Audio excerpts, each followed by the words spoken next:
අද මම පැහැදිලි කරන්නේ අවකාශයේ තවදුරටත් විග්‍රහයක් විශේෂයෙන්ම දිව්‍ය ලෝක සම්බන්ධව ඒ වගේ බ්‍රහ්ම ලෝක මේ දිව්‍ය ලෝක බ්‍රහ්ම ලෝක ඒවා පවතින ආකාරය සහ ඒවා දකින්නේ කොහොමද ඒ වගේ සත්‍යතාවය පිළිබඳව තමයි විග්‍රහ කරන්නේ. ඉතින් මම කලින් වීඩියෝ එකේ පැහැදිලි කරා අවකාශයේ සියලුම රූප, ශබ්ද, ගන්ධ, රස, ස්පර්ශ තියෙනවා කියලා. අපේ හුස්ම රැල්ලේ තියෙනවා. හුස්ම රැල්ලේ මේ ලෝකේ තියෙන සියලුම රූප, ශබ්ද, ගන්ධ, රස, ස්පර්ශ මේ හුස්ම රැල්ල තුල තියෙනවා. ඒ හුස්ම රැල්ල එක මාධ්‍යයක් ලෝකය එක් ආකාරයකින් අප තුලට අරගෙන එනවා. ඉතින් මේ හුස්ම රැල්ලේ හරහා එන රූප, ශබ්ද, ගන්ධ, රස, ස්පර්ශ අපිට වෙන් කරලා අපට පෙන්වලා දෙන්න තමයි S2, කන් දෙක, නාසය, දිව, ශරීරය තිබෙන්නේ. ඒ රාජකාරිය තමයි අර හුස්ම රැල්ලේ එන සියලුම දේවල්, ඒ අවකාශයේ තියෙන සියලුම දේවල් ඇසෙන් කරන්නේ ඒ අවකාශයේ තියෙන රූපය වෙන් කරලා දක්වනවා. කන් දෙකෙන් ඒ ශබ්දයන් වෙනම Tamanට වෙන් කරලා පෙන්වනවා. නාසයෙන් හුස්ම රැල්ලේ එන අවකාශයේ තියෙන ගඳ සුවඳ ගන්ධයන් පිළිබඳ Tamanට හඳුන්වලා දෙනවා, වෙන් කරලා දෙනවා. ඒවා පෙන්눔 කරනවා. දිවෙන් රසයන් පෙන්눔 කරලා දෙනවා. කය ස්පර්ශයන් Tamanට පෙන්눔 කරලා දෙනවා. එතකොට මේ ඇස, කන, නාසය, දිව, ශරීරය, මනස, මේ ඇස, කන, නාසය, දිව, ශරීරය මේ පංචේන්ද්‍රයන්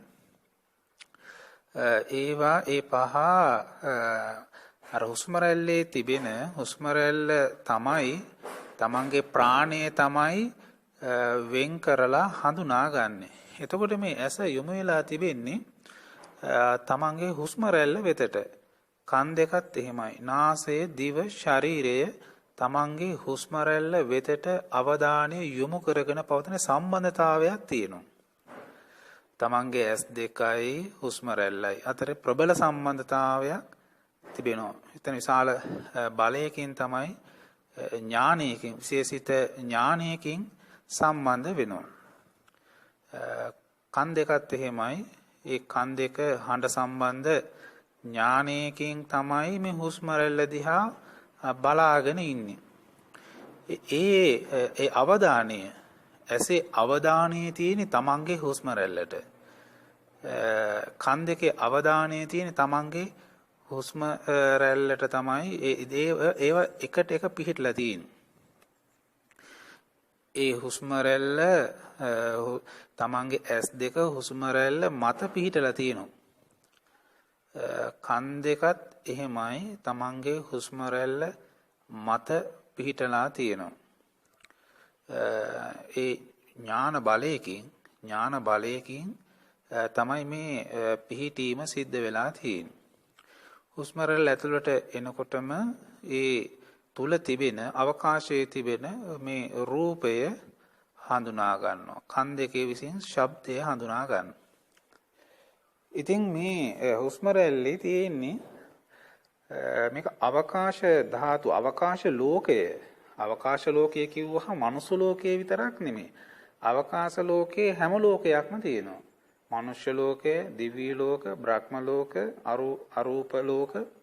ඉතින් මේ හැම ලෝකයක්ම මේ අවකාශය තුල තමයි පිහිටලා තියෙන්නේ. ඒ සියලුම ලෝකයන් මේ අවකාශය තුල පිහිටලා තියෙන ඒ අවකාශය අරගෙන තමයි හුස්ම අපි තුලට එන්නේ. ඒ එන අවකාශයේ තිබෙන ඒ සියලුම අරමුණු වෙන් කරලා හඳුනා ගන්න යම්කිසි උපකරණයක් තියෙනවා. ඒව තමයි පංච ඉන්ද්‍රයන් කියලා කියන්නේ. ඒ කියන්නේ මේ එන රූපය දිව්‍ය ලෝකේ රූපයක්ද, බ්‍රහ්ම ලෝකේ රූපයක්ද කියලා ඒව අපිට වෙන් කරලා හඳුනා ගන්න, මනුස්ස ලෝකයේ තියෙන රූපය හඳුනා ගන්න, මනුස්ස ලෝකය S2 විදිහට පිළිලා තියෙනවා මනුස්ස ලෝකය කන් දෙක විතර විදිහට පිළිట్లా තියෙනවා. අර මනුස්ස ලෝකය විදිහට ඇත්තටම තියෙන S2ක්. ඒ S2කින් තමයි අපිට මනුස්ස ලෝකයේ මනුස්ස රූප පෙන්눔 කරන්නේ. මනුස්ස ලෝකයේ නියෝජනය කරන්නේ මනුස්ස ලෝකයේ වෙනුවෙන් තමයි පිළිట్లా තියෙන දේ තමයි S2, කන් දෙක, නාසය, දිව, ශරීරය කියලා කියන්නේ. ඒ වයින් තමයි අර හුස්ම රැල්ලේ තියෙන සීලම ලෝක ධාතු වල තිබෙන රූප, ශබ්ද, ගන්ධ, රස, ස්පර්ශ වලින් මනුස්ස ලෝකයට අදාළ දේ හඳුනාගන්නේ තමන්ට ග්‍රහණය කරලා පෙන්눔 කරවන්නේ S2, කන් දෙක, නාසය, දිව, ශරීරය. එතකොට ඒ හුස්ම රැල්ලට එහෙම වෙන් කරන්න හුස්ම රැල්ල සියලුම දේවල් අරගෙන යනවා අවකාශ ලෝකය. ලෝකයක්. ඉතින් බුදුරජාණන් වහන්සේ ලෝක විදූ කියනකොට සංස්කාර ලෝකයේ අවකාශ ලෝකයේ කියලා වෙනමම එතනදී කියන අවකාශ ලෝකය බුදුරජාණන් වහන්සේ අවබෝධ කරගත්ත නිසා ලෝක විදූ කියලා කියනවා. ලෝකේ දැනගන්න නම් අනිවාර්යෙන් අවකාශය දැනගන්න ඕන.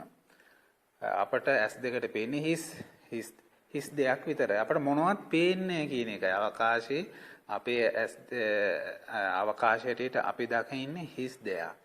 ඒ හිස් දෙයක් දකින්නේ අපිට ඒ පිළිබඳ නුවණ නැති නිසා. ඒ කියන්නේ මේ S2කට දකින්න පුළුවන් යම්කිසි පරාසය මනුස්ස S2කට පුළුවන් යම්කිසි පරාසයක් දකින්න විතරයි. මනුස්ස ලෝකයේ තියෙන ඒ රූපයන් අවකාශයේ ඇතුලේ පිහිටලා තියෙන ආකාරය විතරයි දැක බලා ගන්න පුළුවන්. ඒකනොත් අවකාශයේ අපිට ඉතුරු දේවල් අපිට පේන්නේ නැහැ. පේන්නේ නැහැ. මොකද මේ මනුස්ස ලෝකයේ විතරයි මනුස්ස ඇසට පේන්නේ අවකාශය තුල පිහිටලා තියෙන ආකාරය. එතන මේ රූපය අපිට පේන අවකාශය තුල පිහිටලා තියෙනවා කියලා ඕනම කෙනෙකුට තේරෙනවා. අවකාශය තුල තමයි රූපය පිහිටලා තියෙන්නේ කියලා. අවකාශයෙන් තමයි ශබ්දයක් එන්නේ කියලා. ඒවත් ඒ අවකාශයේ එක ආකාරයක් විතරයි. මනුස්ස ලෝකයේ තියෙන රූප ශබ්ද විතරයි අපිට මේ මනුස්ස ඇසට කනට ග්‍රහණය වෙන්නේ. ඒ රාජකාරිය ඇසේ රාජකාරිය තමයි මනුස්ස ලෝකයේ තියෙන රූපය වෙන් කරලා පෙන්눔 කිරීම තමයි S2කින් කරන්නේ. ඉතින් නමුත් මේ හුස්ම රැල්ල තුල ඒකම තමයි ඒක බාහිර ලෝකයෙන් තමයි ඇතුළට මේ හුස්ම එන්නේ. ඒක වායුවක්, ඒක අවකාශයක්. ඒක ප්‍රබල අවකාශයක් තමයි අපි තුලට අරගෙන එන්නේ. ඒ තුලින් තමයි අපි ලෝකයේත් එක්ක සම්බන්ධ වෙන්නේ. ඒතරම ලෝකය තමයි අපි තුලට අරගෙන ඉන්නේ. ඉතින් මෙතන ලොකු විස්තරයක් තියෙනවා. නමුත් මම මේ අවස්ථාව අවශ්‍යම ටික අපේ මේ සටනට අපේ ආධ්‍යාත්මයට අවශ්‍යම ටික විතරයි මම මෙතනින් දැනට වෙන් කරන්නේ.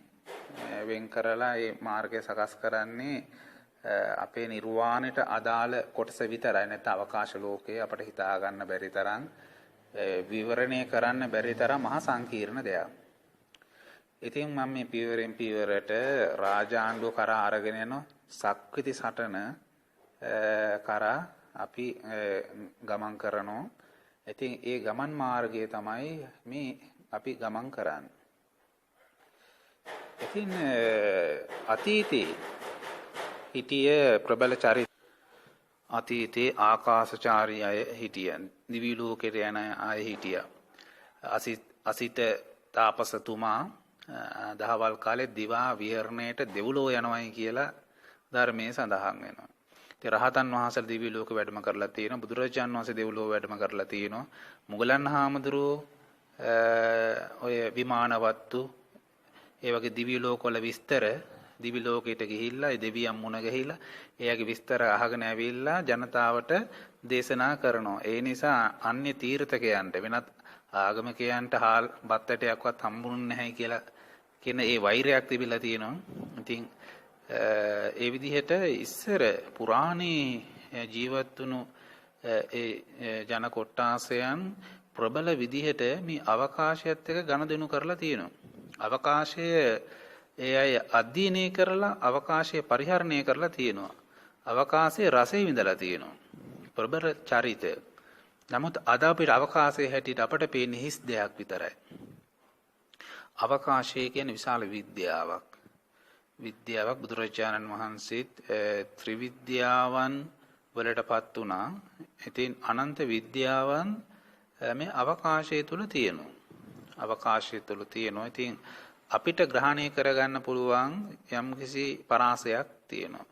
මනුස්ස ලෝකේ තිබෙන ඇස තමයි ඒක වෙන් කරලා අපට හඳුන්වලා දෙන්නේ. එතකොට ඒ රූපයන් අපිට තේරෙන්නේ අපේ ඇස් දෙක ගාවට එනවයි කියලා. රූපය ඇස් දෙක ගාවට එනවා කියලා හිත අපිට දැනෙන්නේ. ඇත්තට මේ රූපය එන්නේ මේ හුස්ම රැල්ල හරහා මේ අවකාශ ධාතුව හරහා තමයි රූපය තමන් ගාවට එන්නේ. ඉතින් මේ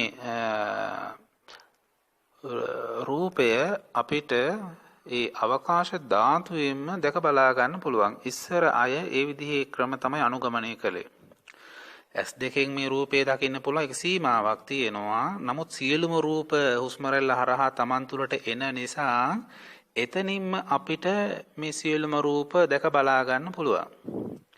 මනුෂ්‍ය ලෝකේ තියෙන රූප, දිව්‍ය ලෝකේ තියෙන රූප, බ්‍රහ්ම ලෝකේ තියෙන රූප අපිට මේ හුස්ම රැල්ල තුලින් දැක බලා ගන්න පුළුවන්. ඒක දකින ආලෝකය, ප්‍රඥා ආලෝකය, ඒ එළියින් ඒ ඇසින් ප්‍රඥා ඇසින් ඒක ඇත්තටම ඇසක්, දෙව්ලොව පෙන්නන ඇසක්, බඹලොව පෙන්නන ඇසක්, ආකාශ ධාතුව, අවකාශ ලෝකයේ දකින ඇස තමයි ප්‍රඥා ඇස කියලා කියන්නේ. ඒකෙන් අපිට අවකාශ ලෝකය දැක බලා ගන්න පුළුවන්. ඉතින් ඉස්සර භාවනා කරපු අය අවකාශයේ අරමුණු කරගෙන ඒක මනසට අරගෙන ඒක දිහා බලාගෙන අනන්තෝ ආකාශෝ අනන්තෝ ආකාශෝ අවකාශ අනන්ත අවකාශය අනන්ත අවකාශය කියලා ඒ තුල හිත පිහිටුවලා තියෙනවා. හිත පිහිටුවලා ඒවට කියනවා ආකාසානං ඡායතන අරූපාවචර ධානය කියලා කියනවා. ඒ විදිහට ඒ අවකාශයේ අරමුණු කරගෙන ඒක දිහාම බලාගෙන ඉන්නවා. ඒ අවකාශයේ තුලට දැඩි අවධානයක් යොමු කරන සම්පූර්ණ ලෝකයෙන් අයින් වෙලා රූප, ශබ්ද, ගන්ධ, රස, ස්පර්ශ වලින් අයින් වෙලා සමහර විට ගම්බිම් වලින් අයින් වෙලා ගෙවල් දොරවල් ඥාතිත මිත්‍රයන් දූ දරුවන් අමුදරුවන්ගෙන් අයින් වෙලා සියල්ල මත හැරලා ලෝකයෙන් පැත්තකට මුල්ලකට කැලේකට ගිහිල්ලා වෙන් වෙලා රහසිගතව වගේ එයාලා මේ අවකාශයේ දිහා බලන්න පටන් ගත්තා. ලොකු කැපකිරීමක් කළා. මුළු ජීවිතේම යොමු කළා මේ අවකාශයේ තුලට. කිසිවක් අල්ලගන්නේ නැතුව. අල්ලගත්තොත් අපිට යන්න බෑ. ඒ කියන්නේ අපි මනුස්ස ලෝකේ තියෙන රූපයක් හරි, ශබ්දයක් හරි, ගන්ධයක් හරි අල්ලගෙන හිටියොත් අපිට අවකාශයට යන්න බෑනේ. මොකද අපි අල්ලගෙන ඉන්නේ. ඒ කියන්නේ අපි දැන් ටවුමට නගරයට යන්න අපි පිටත් වෙනවා. නිවසෙන් එළියට එනකොටම දෙපැත්තේ තියෙන ගස් කොළන් අපි අල්ලගත්තොත් අපිට යන්න පුළුවන් කමක් නැහැ. මොකද අපි ඒ මාර්ගයේ තියෙන දේවල් අල්ලගෙන තියෙන නිසා. ඒකවල ගමනක් නැහැ, නැවතීමක් තියෙන.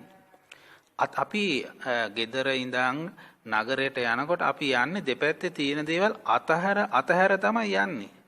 අතහැරෙනවා කියන්නේ ඉදිරියට ගමන් කිරීමක්. ගමන් කරන්න පුළුවන්. ඒ නිසා අවකාශ ලෝකයට ගමන් කරන්න එදා යෝගීන් ඍෂිවරු ඔක්කොම අතහැරලා ඒ සඳහා වෙනම සූදානම් වුණා. යන්න සූදානම් වුණා. අවකාශයේ දේශ නිදහස් මනසකින් යුක්ත වෙලා බැලුවා. ඒ අවකාශයට අවධානය යොමු කළා. අවකාශයට අවධානය යොමු කරගෙන ඉන්නකොට එයාලගේ ඔන්න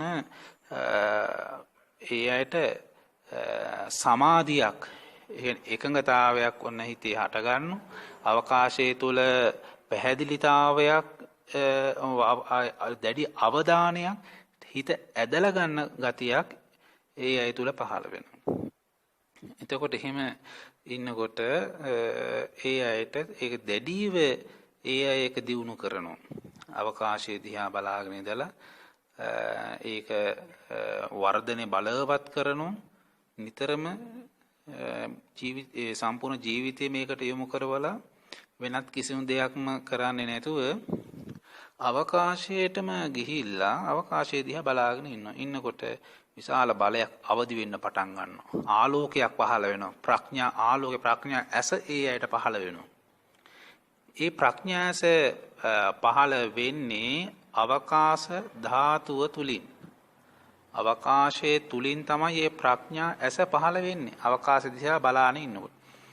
ඒ ප්‍රීතියක් සැපයක් ඒ අයට දැනෙන්න පටන් ගන්නවා. ඉතින් ඒක ඒ අය තව තව බලවත් කරනවා. දැඩිව බලවත් කරාම ඒ අයට ඒ අවකාශයේ තිබෙන දේවල් පේන්න පටන් ගන්නවා. පේන්න පටන් ගන්නවා.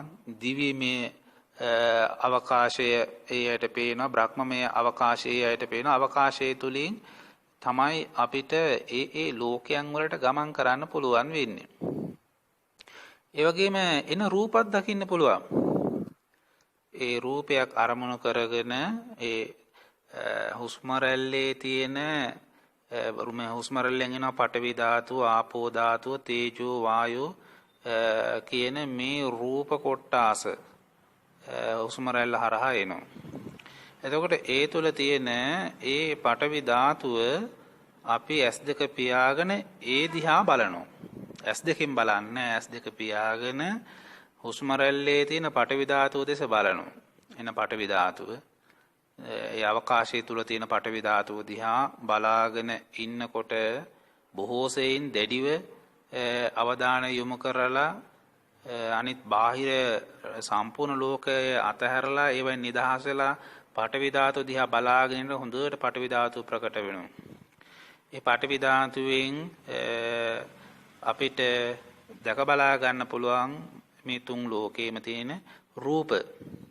පඨවි ධාතුව, ආපෝ ධාතුව, තේජෝ ධාතුව, ඒ වගේම ඒවට තව වර්ණ එකතු කර ගන්නවා. එතකොට පැහැය පේනවා. පාටව ඒ වර්ණය ගත්තාමත් ඒ ඇහැට පේන මේ වර්ණය මනුෂ්‍ය වර්ණය වගේම දිවි ලෝකේ දිවිමේ වර්ණ ඒ තුල තියෙනවා. බ්‍රහ්ම ලෝකේ බ්‍රහ්මමේ වර්ණ තියෙනවා. ඉතින් ඒ වර්ණ ධාතුව දෙස බලාගෙන ඉන්නකොට ඒ තුන් ලෝකෙම තියෙන වර්ණය අනුව Tamanට පේන්න පටන් ගන්නවා. එතකොට බැලුවාම මේ තුන් ලෝකේ පිහිටලා තියෙන මේ එකම අවකාශය තුල මේ අවකාශයෙන්ම තමයි අපිට ඒ ලෝකයට යන්න පුළුවන්. ඉතින් මේ යානකින් යන්න පුළුවන් කමක් නැහැ. අවකාශයකට යානකින් යන්න බැහැනේ. ඉතින් ඒ අවකාශය තුල පවතින පඨවි ධාතුව, පඨවි ගතිය, පඨවි පොළව, ආපෝ, තේජෝ, වායෝ, ජලය, ගින්දර, අවකාශය, ඒ වගේම අපි ප්‍රධාන වර්ණ ගන්න රතු පාට, කහ පාට, සුදු පාට. ඒ වර්ණයන් අරගෙන ඒ තුල අපි මනස පිහිටුවලා දැඩි අවධානයකින් ඒ ප්‍රඥාස අවදි කරගෙන ඒ තිස හරියටම තියෙන තැන දිහා අපි බැලුවාම ඒව ඒ විදිහම ප්‍රකට වෙනවා. හැබැයි ඒ තුල අපිට ගමන් කරන්නත් පුළුවන්. දස කසිනම අපි වඩන්නට ඕන. දස කසිනම වැඩුවාම සම්පූර්ණ ලෝකය අපට දැర్శණය වෙනවා හැම පැත්තෙම. එතකොට ඒ දිවි ලෝකේ නම් දිවි ලෝකේ තියෙන පඨවි ආපෝ තේජෝ වායෝ ඒ වර්ණයන් එකතු කරලා අපි ඒ ධ්‍යානය නැත්නම් මනස ඒ ඥානය බලවත් කරගත්තාම මේ කය අතහැරලා අපිට ඒ කය තුලට ගමන් කරන්න පුළුවන්. එතකොට අපි දිවි ලෝකයට යන්නේ දිවි මේ ශරීරයකින්, බ්‍රහ්ම ලෝකයට යන්නේ බ්‍රහ්ම මේ ශරීරයකින්. ඒ ශරීරය සකස් වෙනවා. මොකද Taman ඒ ශරීරයේ කොටස් මනසට අරගෙන ඒවා තුල තමන්ගේ මනස වර්ධනය කරලා තියෙන නිසා. එතකොට මේ අනිත් ලෝකයන් කරා ගමන් කරන්නේ කොහොමද?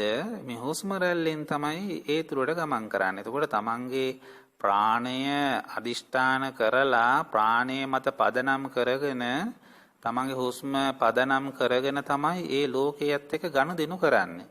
ඒ ලෝකයන් වලට ගමන් කරන්නේ. එහෙම ගමන් කිරීමේ හැකියාවක් පවතිනවා. ඉතින් ඒ සඳහා තමයි අනන්තයේ ඉඳන්ම මේ ආනාපාන සති කියන භාවනාවක් විශේෂයෙන්ම පැමිණෙන්නේ. කසින භාවනා ක්‍රම ආනාපාන සති භාවනාව ඒක කවදාත් අපිට අත්හරින්න පුළුවන් දෙයක් නෙමෙයි. මේ ලෝක දර්ශනය ප්‍රාර්ථනා කරන වෙනත් ලෝක දකින්න කැමැති අය කවදාවත් ආනාපාන සතිය අත්හරින්නේ නැහැ. ඉතින් අපිට මේ ලෝක විෂය අවබෝධ කරගන්නවා නම් ඒ අනිවාර්යෙන් හුස්ම රැල්ල තුල පවතින අවකාශය අවබෝධ කරගන්න ඕන. ඒ අවධානයේ අවබෝධය ශක්තිමත් කරගන්න ඕන. ඒක දියුණු කරන්න ඕනේ. ඒ නිසායි සෑම බෝධිසත්වයෙක්ම ආනාපාන සති භාවනාව දියුණු කරන්නේ. අපේ සිදුහත් බෝසතාණන් වහන්සේ පුංචි කාලේම ඒ වප් මගුල් අවස්ථාවේ සීසාන උත්සව අවස්ථාවේදී ආනාපාන සති ධ්‍යාන වලට සමවදුනා කියනවා. සංසාර පුරුද්දට. ඉතින් ඒ තුල තමයි මේ දර්ශන බලය ගොඩනැගෙන්නේ. ප්‍රඥාව ගොඩනැගෙන්නේ ඇත්තටම තමන්ගේ හුස්ම රැල්ල තුල. හුස්ම රැල්ල තුල නිවැරදිම ප්‍රඥාව එක වරදින්නේ නැහැ. මොකද එතන ඒක තමයි ප්‍රධාන දොරටුව. ලෝකවලට ගමන් කරන්න පුළුවන් ප්‍රබල දොරටුවක් තිබෙන්නේ තමන්ගේ හුස්ම රැල්ල තුල. ඒ අවකාශයේ තුල තමයි මේ පූර්ණ දොරටු පවතින්නේ. ඉතින් ඒ තුලින් තමයි අපිට ලෝකයන් කරා ගමන් කරන්න පුළුවන් වෙන්නේ. අපිට අනිවාර්යෙන් ගමන් කරන්න පුළුවන්. ඒ දියුණු කර ගැනීම තුළින් ඉතින් නිවැරදි තැන අපේ මනස අපි පිහිටවන්න ඕන අවබෝධයෙන්. විශ්වාසයෙන් යුක්තව අපි අපේ හුස්ම රැල්ල තුල ඒ අවධානයෙන් අපි ඉන්නවා නම් අනිවාර්යෙන් අපිට ඒ දේවල් දැක බලා ගන්න පුළුවන්. හරියටම ඒ දැනගෙන විශ්වාසයෙන් යුක්ත හරියටම තැන බලන්න ඕන. ඒ කියන්නේ ඒක පෙනේ කියලා ඉඳලා බෑ. දැන් දිවි ලෝකේ පෙනේ, බ්‍රහ්ම ලෝකේ පෙනේ, පෙනේවා කියලා බෑ. ඒක හරියටම දකින්න ඕන. ඒ කියන්නේ ඒ දිවි ලෝකේ දිහා බලන විදිහටම මේක තුල අනිවාර්යෙන් තියෙනවා. ඒක අවබෝධ කරගන්න ඉස්සරලාම ඒ අවබෝධය හදා ගන්න ඕන. ඒ දර්ශනය හදා ගන්න ඕන. අවකාශයේ පිළිබඳ දර්ශනය, විශ්වාසය හදා ගන්න ඕන. අනිවාර්යයෙන් මේ අවකාශයේ මේ හුස්ම රැල්ලේ දිවි ලෝකේ තියෙනවා. බ්‍රහ්ම ලෝකේ තියෙනවා. ඒතර මම මේ බලන්නේ දිවි ලෝකේ දිහා. මම මේ බලන්නේ බ්‍රහ්ම ලෝකේ දිහා කියලා එහෙම දැඩි අදිෂ්ඨාණයෙන් තමන් ඒ දෙස බැලුවාම අනිවාර්යෙන් තමන්ට එය දර්ශනය වෙනවා. දර්ශනය ඉතින් පුරාණේ ඒ වගේ ඍෂිවරු ඒවා රහතන් වහන්සේලා අරහතුන් වහන්සේලා භාවිතා කළේ ඒ භාවනා ක්‍රමෙම තමයි. ඉතින් ඍෂිවරුත් දසකසින වැඩුවා. බුද්ධ ශ්‍රාවකයෝ බුදුරජාණන් වහන්සේත් මේ දසකසින වඩලා තියෙන ආනාපාන සතිය වඩලා තියෙන ආනාපාන සතිය ඔය ප්‍රාණයාම ක්‍රම ඒවා බුද්ධ ශාසනයෙන් පිටතත් තිබිලා තියෙනවා. ඒ යෝගිනුත් ඒවා වඩලා තියෙනවා. බුද්ධ ශාසනය පිටත හිටපු අයත් අර්ධි ප්‍රාතිහාරයන් පාලා තියෙනවා.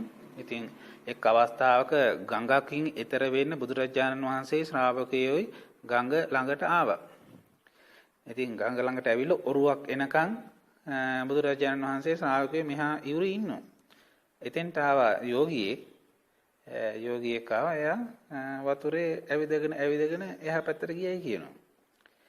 මේ ඊට පස්සේ බුදුරජාණන් වහන්සේ ඒ අවස්ථාවේදී මේ ඒක වටින බුදුරජාණන් වහන්සේ තන ශ්‍රාවකයොත් එක්ක ගියේ නැහැ ඒ විදිහට.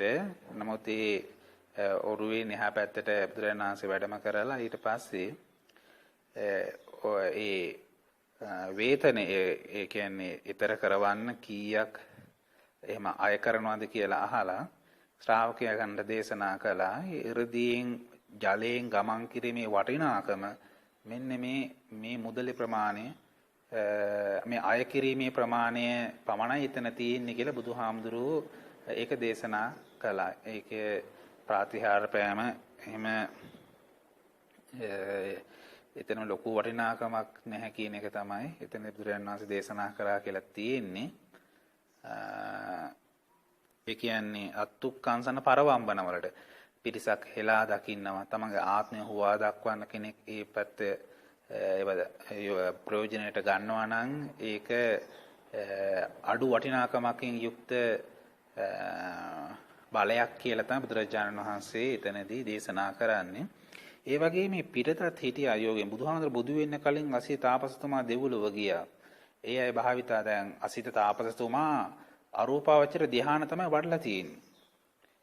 ඒ වගේ ආකාසානං ඡායතන, විඥානං ඡායතන, ආකින්චඤ්ඤායතන, නේව සංඥා නා සංඥායතන කියන මේ ධ්‍යාන උපරිම වශයෙන් වඩලා තියෙනවා.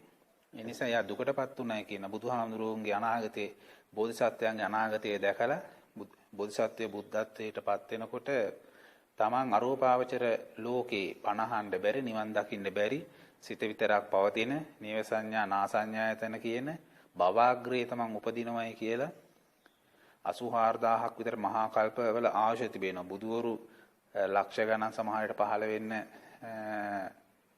පුළුවන්. නමුත් තමන්ට බණ අහන්න පුළුවන් කමක් නැහැ, දකින්න පුළුවන් කමක් නැහැ. බණ අහන්න ඒකට ඒ ආයතන පිහිටන්නේ නැහැ. ඒක දුකටපත් උනායි කියන ඉතින් එයාලත් මේ භාවනා ක්‍රම වඩලා ඒ වයින් බලවත් වෙලා තියෙනවා.